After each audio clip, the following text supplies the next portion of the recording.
Studio One News. Follow for latest updates. Link in description.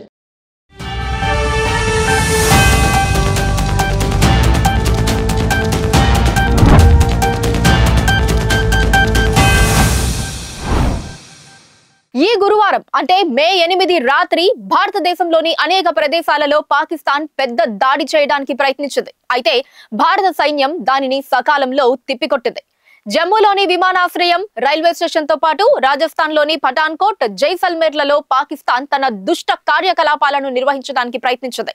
అయితే పాకిస్తాన్ చర్యకు ప్రతిస్పందనగా పాకిస్తాన్ కు చెందిన 3 ఫైటర్ జెట్లను భారత్ కూల్చివేసింది. ఇందులో ఒకటి F-16, 2 ZF-17లు సహా మొత్తం 5 విమానాలున్నాయి.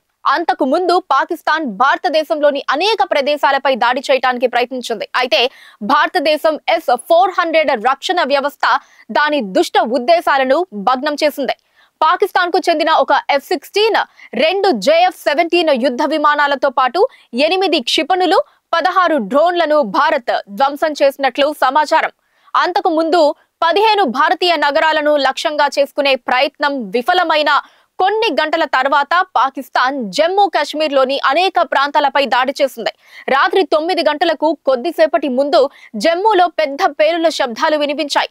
అప్పుడు సైరన్లు మోగటం ప్రారంభించాయి. విద్యుత్ సరఫరా నిలిచిపోయింది.